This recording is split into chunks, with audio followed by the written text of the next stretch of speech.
नाज़रीन आदाब, खास बात दिल्ली एनसीआर के इस बुलेटिन के साथ आप सबसे रूबरू हूं मैं हिना। और सबसे पहले चलेंगे दिल्ली, जहां पर किसानों का एहतजाज जारी है। हम कोई भी कानून का उल्लंघन नहीं करेंगे। किसान मजदूर ही भारत को बनाता है। बार किसानों को कर्ज मुक्त कर दो, उसके बाद उनकी मेहनत है, उनकी किस्मत है, वो देखा जाएगा। जब तक हमारी मांगे नहीं पूरी होंगी, हम लोग पीछे हटने वाले नहीं हैं।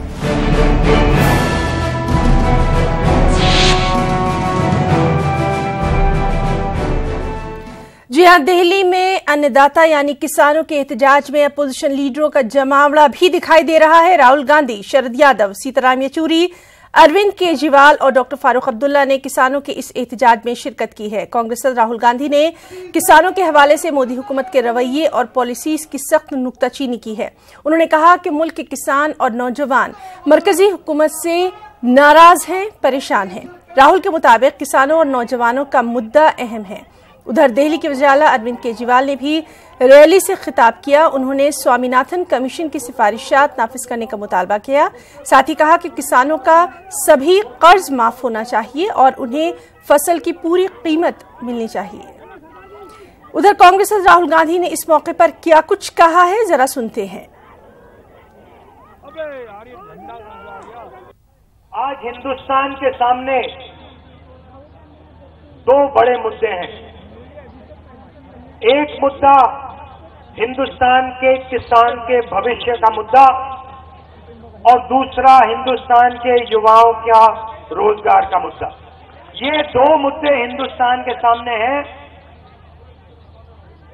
और लड़ाई है तो युवाओं और किसानों के भविष्य की लड़ाई है।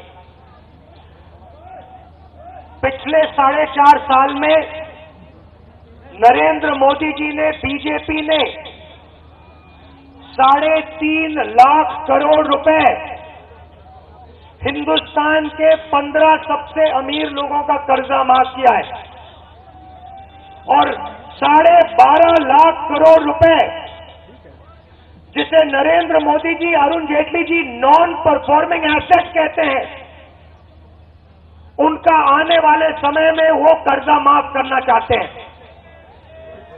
हम यहां सिर्फ न्याय की बात कर रहे हैं। अगर 15 लोगों का 3.5 लाख करोड़ रुपए कर्जा माफ किया जा सकता है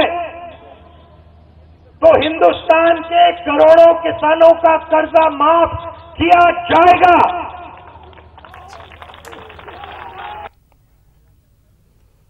और इस मौके पर दिल्ली के वज़ीर आला अरविंद केजरीवाल और वहां मौजूद तमाम सियासी लीडरों ने क्या कुछ कहा है, आइए जरा देखते हैं।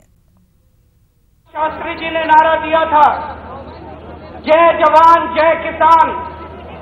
आज बड़े दुख की बात है कि बॉर्डर पे जवान दुखी है और खेतों में किसान दुखी है।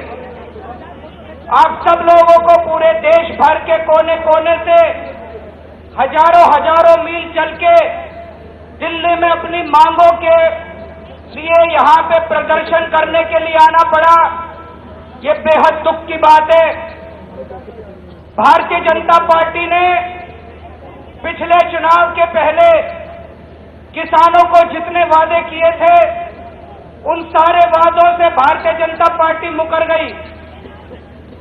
सबसे बड़ा वादा इनका था कि स्वामीनाथन रिपोर्ट लागू करेंगे, किसानों को 100 रुपए पे 50 रुपए मुनाफा देंगे।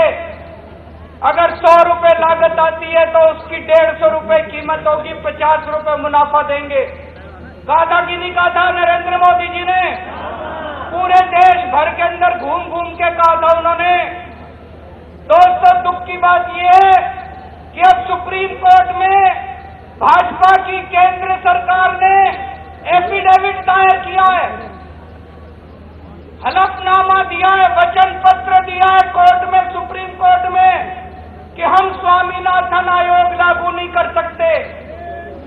इससे बड़ा धोखा नहीं हो सकता। कोई सरकार इतना खुलेआम धोखा नहीं दे सकती। जहां पर हम आए हैं वो यही जगह है, यही पुलिस स्टेशन है जहां पर भगत सिंह को हिरासत में लिया था क्योंकि उन्होंने उस समय बॉम्ब फेंका था दिल्ली की असेंबली में। आज भी जाइए, वो काल कटोरी यही है, वो दिखाते हैं बगल में। हम भी वहीं पर आए हैं, उसी काल कटोरी के पास, भगत सिंह के याद में, अपने शहीद के याद में।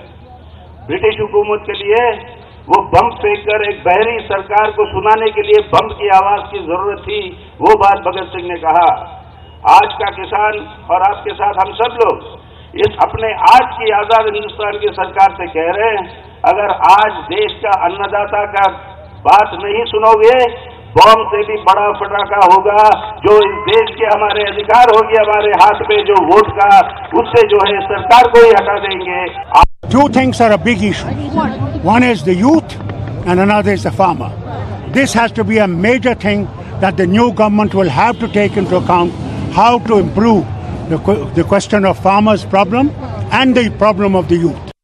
ये दो बिल हमारे पारित होने चाहिए, तो हमारी एक ही मांग है और इसलिए हम आए हैं। हमारी मांगे पूरी करो, हमारे दो बिल पास करो, नहीं तो ये सरकार को हम बोलते हैं कि आप खुर्चा खाली करो। पिछले साल भी हम आए थे, यहाँ से बड़ी तादाद से आए थे, इसलिए हम लोगों को लगा नहीं था कि इस साल भी हमें आना पड़ेगा। ये सरकार ने आश्वासन दिया था, चुन के आने के पहले भी आश्वासन दिए थे, लेकिन वो कुछ भी पूरा नहीं करे, इसलिए हमको बार बार रोड पे आना पड़ रहा है। हम यहाँ से बहुत दूर रहते हैं, महाराष्ट्र बहुत दूर है यहाँ से, हमने कभी दिल्ली देखी नहीं थी, लेकिन आज किसान मोर्चा के माध्यम से हम लोगों का आज हमारी मांगे रखने के लिए और मोदी सरकार के कान में हमारी आवाज गूंजने के लिए हमें यहाँ आना पड़ा है। ये सरकार सिर्फ किसानों का फायदा ले रही है, किसानों को बहुत बड़े बड़े सपने दिखा रही है और हम लोगों को कुछ भी सुविधा पहुंचा नहीं रहे हैं। ये लोग मेट्रो करते हैं, लेकिन किसानों को कुछ कर्ज मुक्ति भी दे नहीं सकते। ये सरकार सिर्फ कॉरपोरेटर लोगों की है। ये सरकार। और मजीद अपडेट के लिए सीधे रुख करेंगे हमारे साथी रवि मिश्रा का, जो कि मौजूद हैं इस वक्त वहां पर। रवि, आपसे इस वक्त का अपडेट चाहेंगे, क्योंकि बड़े बड़े लीडर्स को हमने देखा जिनका साथ किसानों को मिल गया है।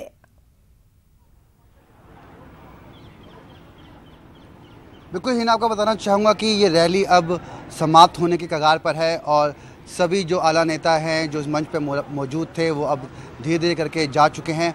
बात करें तो कुछ देर पहले अरविंद केजरीवाल दिल्ली के मुख्यमंत्री इस मंच पर मौजूद थे। उससे पहले राहुल गांधी ने भी भाषण दिया, किसानों से कई वादे किए और उनको बताया कि किस तरह से उनकी सरकार उनके साथ है और केंद्र सरकार के खिलाफ उन्होंने आवाज़ बुलंद करी। और यहाँ पे तमाम जो किसान हैं अलग अलग राज्य से यहाँ मौजूद है और अलग अलग जाति वर्ग व्यक्ति विशेष का समावेश इस रैली में मैंने देखा। मगर साफ तौर पे कहना है कि ये इंसान है, ये किसान है और ये अपनी मांगों को लेकर।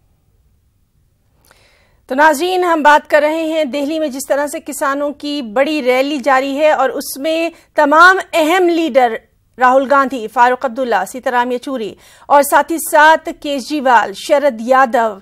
एक अलग तस्वीर आज दिल्ली से सामने आई। किसानों के एहतजाज में अपोजिशन लीडरों का जमावड़ा लगा और सभी ने मरकजी हुकूमत की पॉलिसीज की सख्त नुक्ताचीनी की। अब ये किसानों का जो एहतजाज है ये क्या रुख आगे लाएगा, इस पर भी लगातार हमारी नजर बनी रहेगी। कुछ और अहम खबरें भी हैं। बात करेंगे वज़ीर-ए-आज़म नरेंद्र मोदी के G20 समिट में शिरकत की। इस बीच वज़ीर-ए-आज़म मोदी ने अक़वाम मुत्तहिदा के सेक्रेटरी जनरल से भी मुलाकात की। साथ ही साथ सऊदी प्रिंस से भी पीएम मोदी की अहम मुलाकात हुई है। पीएम मोदी कई आलमी लीडरों से इस मौके पर मुलाकात करने वाले हैं। आर्मी चीफ बिपिन रावत ने पाकिस्तान के वज़ीर-ए-आज़म इमरान खान के बयान का जवाब दिया है। पुणे में एक प्रेस कॉन्फ्रेंस से खिताब के दौरान आर्मी चीफ ने कहा कि हिंदुस्तान तो कई बार एक एक कदम आगे बढ़ा चुका है, लेकिन पाकिस्तान ही पेशकदमी नहीं करता। बिपिन रावत ने कहा कि पाकिस्तान के कौल फेल में तजाद है। अगर एक कदम चलता है तो हम दो कदम चलते हैं। भारत तो कई बार एक कदम चल चुका है, आप पहले एक कदम तो चल के दिखाओ। हमने बोला है कि आपके देश में आतंकवाद पनप रहा है, आप कुछ तो हरकत करके दिखाइए अपने देश में कि हम आतंकवाद पर काबू करने के लिए कुछ कर रहे हैं। हम अपने देश से आतंकवाद भारत देश में नहीं भेज रहे हैं। पहले हमारे को ग्राउंड पे तो दिखाइए इसकी स्थिति क्या है। हम एक कदम चलें, पहले आप एक कदम चलिए ना। हम लोग सेकुलर स्टेट हैं। How can we stay together if you say I am an Islamic state and there is no role for anybody else. We are a secular state, so for us to stay together both of us will have to become secular. If they are willing to become secular like us, then I think there seems to be an opportunity. Delhi police के 58 जवानों ने रजाकाना तौर पर retire होने का फैसला कर लिया है। इन जवानों में 2 सब इंस्पेक्टर, 52 ASI और 4 कांस्टेबल शामिल हैं। इन सभी जवानों ने एक साथ VRS के लिए अर्जी दी है। हालांकि अभी तक ये साफ नहीं हो पाया कि पुलिस एहलकारों की इतनी बड़ी तादाद ने VRS के लिए अर्जी क्यों दी।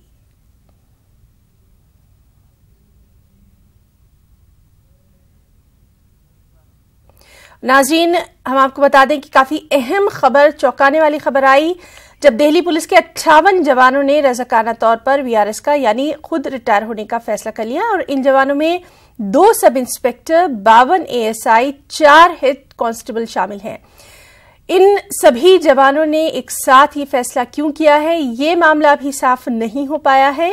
हालांकि इन्होंने VRS के लिए अपनी अर्जी जो है वो आला ओहदेदारों को सौंप दी है।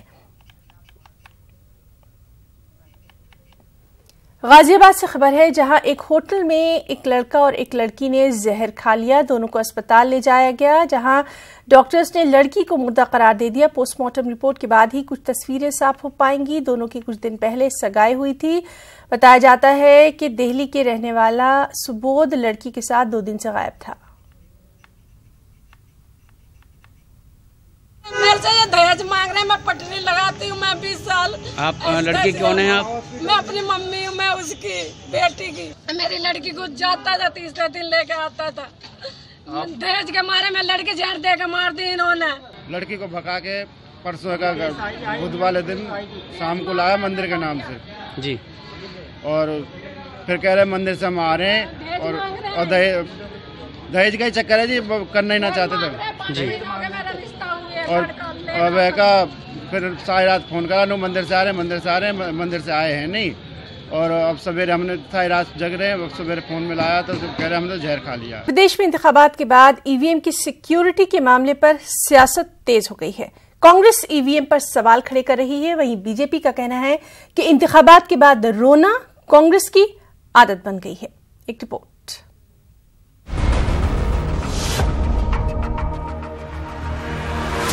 मध्य प्रदेश में वोटिंग के बाद EVM पर सियासत शुरू हो गई है। कांग्रेस ने EVM की सिक्योरिटी को लेकर सवाल खड़े किए हैं और इलेक्शन कमीशन से मजीद इंतजामात किए जाने की मांग की है। कांग्रेस ने स्ट्रांग रूम के आसपास जैमर लगाए जाने का मुतालबा किया है।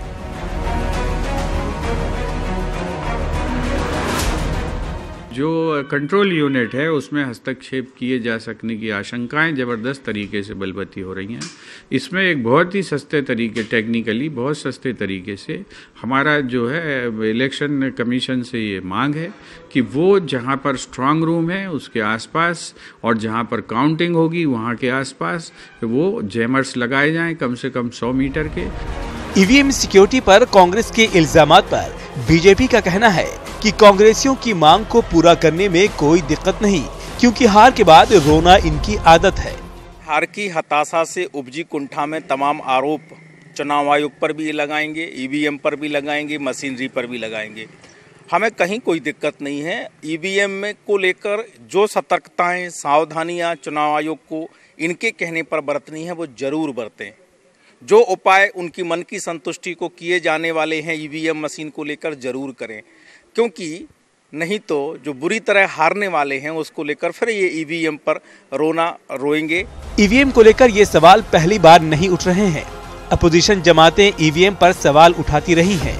फिलहाल EVM पर सियासत जारी है और इंतजार नतीजे का है। Bureau report, news 18 Urdu.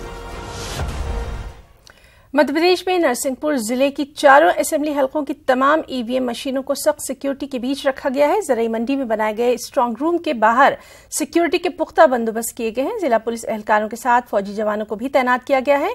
Congress कारकुनान भी स्ट्रांग रूम के बाहर दिन रात निगरानी कर रहे हैं। यहाँ मैं स्ट्रांग रूम की रखवाली कर रहा हूँ। कौन से प्रत्याशी के लिए? लाखन सिंह मेरे बड़े भाई हैं। अच्छा, नरसिंहपुर विधानसभा की? नरसिंहपुर विधानसभा की। तो कितना अभी हर दिन लोग बदलेंगे कि आप ही रहेंगे 11-12 दिन? नहीं, 11-12 दिन तक हम लोग रहेंगे। हम यहाँ पे कांग्रेस पार्टी NP प्रजापति जी की तरफ से गोटेगांव विधानसभा की EVM मशीनों की निगरानी के लिए यहाँ पे चौकसी दे रहे हैं। कितने लोगों की टीम है आप लोग? हम लोगों की 3-4 लोगों की टीम है गोटेगांव विधानसभा के लिए। हाँ। तो क्या आज ही वर्ष होना है कि अलग अलग शिफ्टें चेंज होंगी रोज की? रोज शिफ्ट चेंज होगी, बदलते रहेंगे लोग, सब बारी बारी निगरानी करेंगे। वहीं उत्तर भोपाल से बीजेपी की उम्मीदवार फातिमा रसूल सिद्दीकी भी वोटिंग मुकम्मल होने के बाद अब अपने घर वालों के साथ अपना वक्त गुजार रही हैं। फातिमा सिद्दीकी ने टिकट मिलने से लेकर इंतखाबी तशहीर करने तक खूब मेहनत की। अब तमाम उम्मीदवारों की तरह फातिमा सिद्दीकी को भी 11 दिसंबर का बेसब्री से इंतजार है। कांग्रेस के कद्दावर नेता रहे रसूल अहमद सिद्दीकी जी की जो बेटी हैं फातिमा सिद्दीकी, उन्हें भाजपा ने उत्तर भोपाल से प्रत्याशी बनाया है। ये उनका घर है और आप देख सकते हैं मतदान के बाद पूरा परिवार एक साथ मौजूद है। तो अब मतदान हो चुका है, कैसा लग रहा है? सुकून फील हो रहा है आपको? जी बिल्कुल, बहुत सुकून लग रहा है क्योंकि बहुत टाइम बाद 8 घंटे की नींद ले पाई हूँ, जो इतने टाइम से नहीं हो पा रही थी। हम लोग मुश्किल से 3-4 घंटे ही सो पा रहे थे। और उसके बाद सबसे बड़ी बात तो यह है कि एक जो रूहानी सुकून वाली बात होती है, जो दिमागी सुकून वाली बात होती है, वो अल्लाह का शुक्र है मैं महसूस कर रही हूँ। आज मैं सबसे ज़्यादा मेरे हस्बैंड का और मेरे ससुराल वालों का सपोर्ट है, क्योंकि अगर ये लोग मुझे अलाउ नहीं करते तो मैं ये स्टेप ले ही नहीं पाती। इनफैक्ट अलाउ करना तो दूर की बात है, मुझे एनकरेज करा इन लोगों ने। तो मतलब जैसे लोग बोलते हैं मुस्लिम्स के लिए कि ये लोग लड़कियों को दबाते हैं, औरतों को दबाते हैं, अपने यहाँ की आग नहीं निकालते, उनके लिए एक मतलब बहुत बड़ा एग्जाम्पल है हमारे हस्बैंड और हमारे ससुराल वाले कि ऐसा नहीं होता मुस्लिम्स में भी। काउंटिंग वाले दिन यहाँ पर लोग बड़े से स्क्रीन लगाकर लोग रिजल्ट को देखेंगे और हर पल यही अपडेट देखेंगे कि कितने वोटों से यहाँ पर ये जो कैंडिडेट है इन्हें जीत मिल रही है। और जीत का जो उतार चढ़ाव का सिलसिला है वो लगातार टेलीविजन पर चल करेगा। तो उसी पर अभी नजरें जगाए बैठेंगे ताकि मतदान हो चुका है, उसके बाद रिजल्ट पर अब आखिरी निगाहें टिकी हुई है। कैमरा पर्सन मोहसिन खान के साथ जितेंद्र शर्मा, न्यूज 18 भोपाल। मध्य प्रदेश के कटनी हवाला मामले में अहम मुलजिम सतीश सरावगी पर तय इल्जामों को जबलपुर हाईकोर्ट ने खारिज कर दिया है। साल 2016 में हुई नोटबंदी के बाद इस हवाला मामले का इंकिशाफ हुआ था। इसमें फर्जी फॉर्म बनाकर करोड़ों का लेन देन किया गया था। मामले का इंकिशाफ करने वाले रजनीश तिवारी को जब इनकम टैक्स महकमे का नोटिस मिला तब ये मामला उजागर हुआ। करीब 500 करोड़ के इस मामले में अहम मुलजिम सतीश को तमाम मामलों में जमानत मिल चुकी है। 22 अगस्त 2017 को कटनी जिले की अदालत ने सतीश पर इल्जाम तय किए थे। की ओर से मध्य प्रदेश उच्च न्यायालय में रिवीजन पेश किया गया था, चार्ज जो उनके खिलाफ लगाए गए थे नीचे की अदालत के द्वारा। उसमें सुनवाई के बाद में माननीय न्यायमूर्ति श्री जे.के. माहेश्वरी साहब के द्वारा रिवीजन अलाउ किए गए और पाया गया कि इसमें इनके खिलाफ चार्ज फ्रेम करने के लिए कोई एविडेंस नहीं है, ना इंग्रेडिएंट्स हैं। उन जिन धाराओं का चार्ज लगाया गया उनके इंग्रेडिएंट्स हैं। इन बातों को लेके मद्देनजर रिविजन्स अलाउ किए गए और नीचे का जो चार्ज लगा था उसको सेट असाइड किया गया। मध्य प्रदेश असेंबली को नए तरीके से सजाया संवारा जा रहा है। यहाँ नए अरकान असेंबली के लिए नए तरीके से इंतजाम किए जा रहे हैं। करीब 20 साल बाद हो रहे इस बदलाव से वहां के कारकुनान में काफी जोश खरोश देखा जा रहा है। नई सरकार की तस्वीर तो 11 दिसंबर को साफ होगी, लेकिन असेंबली के चीफ सेक्रेटरी का कहना है कि नए अरकान असेंबली के खैर मकदम के लिए अलग रूम बनाया गया है और आम लोगों की परेशानियों को दूर करने के लिए बने महकमे को भी अपडेट किया जा रहा है। नई सरकार के साथ साथ इस बार विधानसभा भी कुछ बदली सी आपको नजर आएगी। हम इस समय विधानसभा के उस सेक्शन में आए हैं जहां पर यहाँ पर आने वाले नए सदस्यों के लिए सदस्य सुविधा शाखा बनाई गई है। ये शाखा हाल ही में नया डिजाइन किया गया है। ये पूरा जो ऑफिस है इसको रिनोवेट किया गया है। इसमें ये जो डेस्क पर्टिकुलर है, यहाँ पर जो नए सदस्यगण आएंगे उनकी एंट्री होगी और यहाँ पर वो उनकी जो भी समस्याएं होंगी, उनको जो भी सुविधाएं मिलती हैं वो दी जाएंगी। अब हम दूसरे सेक्शन में आए हैं, ये अभ्यावेदन शाखा है और यहाँ पर जो लोगों की शिकायतें उनका भी निराकरण होगा। सर, क्या कॉन्सेप्ट है? ये जो पूरा ऑफिस नया बना है, क्या अवधारणा है? 1996 के बाद यहाँ पर शाखाएं वही पुरानी स्थिति में थीं। प्रमुख सचिव महोदय ने ध्यान दिया उन पर, बैठक व्यवस्था भी पुरानी थी। धीरे धीरे अब समय बदल रहा था, फर्नीचर वगैरह सब पुराने थे, उस हिसाब से इसको रिनोवेट किया है। और जो शाखाएं थीं उनमें स्पेसियस भी थोड़ी हो गई हैं, पहले थोड़ी बैठक। भोपाल में 6 दिसंबर को प्रदेश कांग्रेस कमेटी की एक अहम मीटिंग होने वाली है। इस मीटिंग में रियासत भर के 229 उम्मीदवार शामिल होंगे। कांग्रेस के रियासती सदर कमलनाथ इस मीटिंग की सरबराही करेंगे। मीटिंग में तमाम उम्मीदवारों को मौजूद रहने की हिदायत भी जारी कर दी गई है। और इस सबके बीच मध्य प्रदेश के सीहोर में जीका वायरस के कई मामले सामने आए। तकरीबन आधा दर्जन से ज्यादा जीका वायरस के मरीजों का अस्पताल में इलाज जारी है, जिससे जिला हेल्थ महकमे की परेशानी बढ़ गई है। सीहोर जिले के आष्टा और नसरुल्लागंज के 2 दर्जन गांव में इस वायरस का खासा असर देखने को मिल रहा है। गांव वालों का कहना है कि गुज़िश्ता 15 दिनों से तकरीबन गांव का हर घर बीमारी में मुब्तला है, जबकि जिला अस्पताल के सिविल सर्जन सब कुछ ठीक होने की बात कर रहे हैं। महीना होगा, 15 दिन होगा। डॉक्टर वगैरह कोई देखने की टीम आ रही है स्वास्थ्य विभाग? प्राइवेट करा रही है सब, प्राइवेट डॉक्टर कर रही है, सरकारी कहीं नहीं आया। 15 दिन हो गए लड़की को, सर को तुम 20 दिन हो गया। हमने भी जो है एक आपात योजना बना के जो है तत्काल सफाई की विशेष व्यवस्था हमने चालू करी है। और इसके तारतम्य में हमने फॉगिंग भी जो है पिछले लगभग 1 हफ्ते से छोटी मशीन से हम फॉगिंग कर रहे थे, लेकिन अभी लेटेस्ट टेक्नोलॉजी की आज ही एक नई मशीन क्रय करके जो है जेम के माध्यम से एक नई मशीन बुलाई है जो पूरे शहर में। छत्तीसगढ़ के कोरबा में अब आवाम को पासपोर्ट के लिए बिलासपुर और रायपुर के चक्कर नहीं काटने पड़ेंगे। अब जिले का पासपोर्ट ऑफिस शुरू हो जाएगा। ऑफिस की शुरुआत के लिए तैयारियां भी जोर शोर से जारी हैं और इमारत को दुरुस्त करने के लिए रायपुर से टेंडर भी जारी कर दिया गया है। डाक महकमे के अफसरान के मुताबिक जनवरी के पहले हफ्ते में लोगों को सहूलियात मिलनी शुरू हो जाएंगी। हाँ, उसकी प्रक्रिया अभी चालू है। अभी तो बिलासपुर में चल रहा है, पासपोर्ट कार्यालय खुल गया है, हर जिले में खुलेगा। तो जगह मतलब अभी उपलब्ध नहीं हो पाया है और ऊपर में जगह उपलब्ध होने के बाद ही पासपोर्ट कार्यालय, उसमें पोस्टल विभाग के आदमी रहते हैं और पासपोर्ट कार्यालय से संबंधित जो भी ट्रेनिंग वगैरह ले करके हमारे ही आदमी काम करेंगे पोस्टल के। ये बहुत राहत मिलेगी क्योंकि पहले रायपुर और बिलासपुर जाना पड़ता था, काफ़ी दूर दूर काफ़ी परेशानी होती थी, मगर अब जो कोरबा में सुविधा मिल गई है तो इस कारण से बाहर भटकना नहीं पड़ेगा। छत्तीसगढ़ के गिरियाबंद में धान की आमद बढ़ने के साथ ही खरीदो फरोख्त में गड़बड़ी की शिकायत मिलनी शुरू हो गई है। ऐसा ही एक मामला देवभोग समिति में सामने आया। जानकारी के मुताबिक समिति में हर एक बोरे का वजन तयशुदा वजन से ज्यादा रखा गया। इस मामले में फूड ऑफिसर्स ने कार्रवाई की बात कही है।